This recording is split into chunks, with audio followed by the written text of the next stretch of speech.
안녕하세요. 유명숙입니다. 평소보다 긴 장마 기간과 엄청난 강수량으로 인해 댐들이 무너지고 일부 도시가 물에 잠긴 모습을 영상을 통해 보았습니다.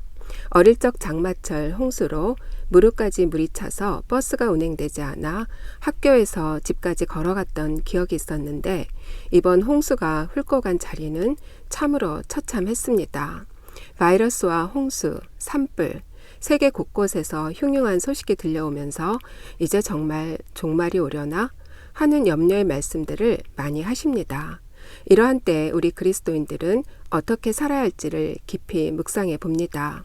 노아가 방주에 들어가기 전까지 사람들은 먹고 마시고 시집가고 장가가고 홍수가 나서 그들을 다 멸하기까지 깨닫지 못했다고 했습니다.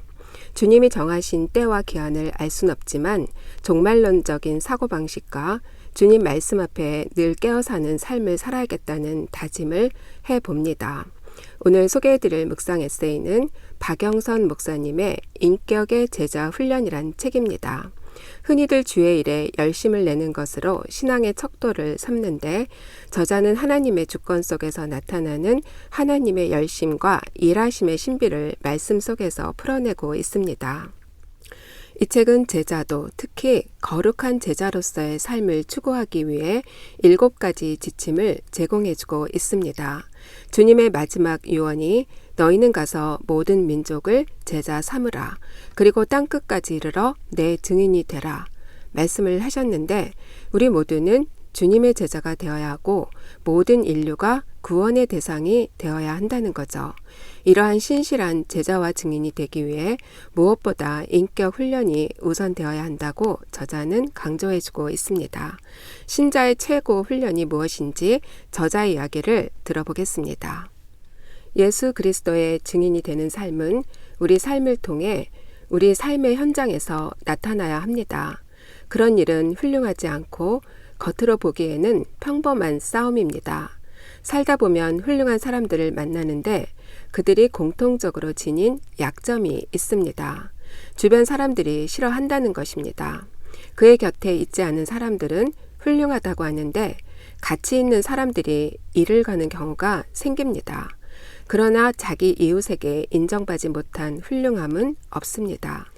어떤 의미에서 신자의 최고 훈련은 분별과 절제일 것입니다. 분별은 내가 맡은 작은 일에 어떻게 죄의 유혹과 거룩한 싸움이 충돌하는지를 보는 것입니다.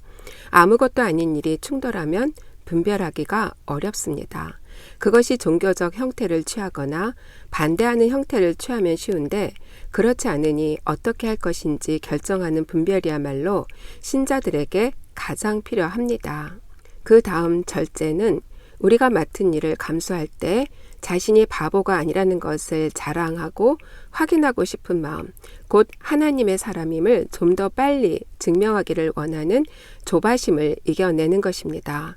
이 훈련이야말로 제자의 길에 필요한 것입니다. 예수님의 증인으로 산다는 과제는 이미 우리에게 주어졌습니다. 우리가 처한 형편, 가정, 이웃을 소중한 사명의 자리로 알고 거기서 하나님의 사람으로 충성하고 감사하는 복된 인생을 걷길 바랍니다. 나의 최근방에 있는 사람들로부터 받는 존경, 그것이 가장 큰 훈련인 듯 싶습니다. 오늘 여러분들과 나눌 묵상 제목은 믿음의 걸림돌과 디딤돌입니다. 만일 음식으로 말미암아 내 형제가 근심하게 되면 이는 내가 사랑으로 행하지 아니함이라. 그 당시 그리스도인들은 제물로 바쳐졌던 음식물에 대한 의견이 분분했습니다. 이 부분에 대해서는 고린도 전서에 자세히 기록되어 있어요. 기본적으로는 먹어도 되지만 그것으로 인해 실족하는 사람이 있다면 그들을 배려해서 먹지 않는 것이 진정한 신앙이라고 이야기합니다. 신앙생활은 혼자 하는 것이 아니라 공동체 안의 관계 속에서 하는 것이기 때문에 중요한 기준점이 무엇인지를 먼저 고려해야 한다는 거죠. 하나님의 나라는 먹는 것과 마시는 것이 아니요 오직 성령 안에 있는 의와 평강과 희락이라. 무엇보다 먼저 추구해야 하는 것이 하나님 나라라는 겁니다. 산상수훈의 마지막 결론이 무엇인가요? 그런즉 너희는 먼저 그의 나라와 그의 의를 구하라. 그리하면 이 모든 것을 너희에게 더하시리라. 하나님 나라는 미래를 지향할 뿐 아니라 매우 실제적이어야 합니다. 내가 살고 있는 이 시점에서 하나님 나라가 이루어지지 않는다면 미래의 하나님 나라는 존재하지 않습니다. 현재의 삶 속에서 하나님이 다스리는 삶을 살아갈 때 다가올 하나님 나라를 기대할 수 있다는 거죠. 기독교의 본질을 훼손하는 부분에 대해선 단호함을 나타내야 하지만 비본질적인 문제에 대해선 서로 양보하고 상대를 존중해주는 겸손함을 나타내는 것이 진정한 사랑이 아닐까 하는 생각을 해봅니다. 로이 클레멘츠는 이렇게 이야기를 하네요. 하나님의 사람을 확증하는 표지는 비판이 아닌 사랑의 실천이다 라고요.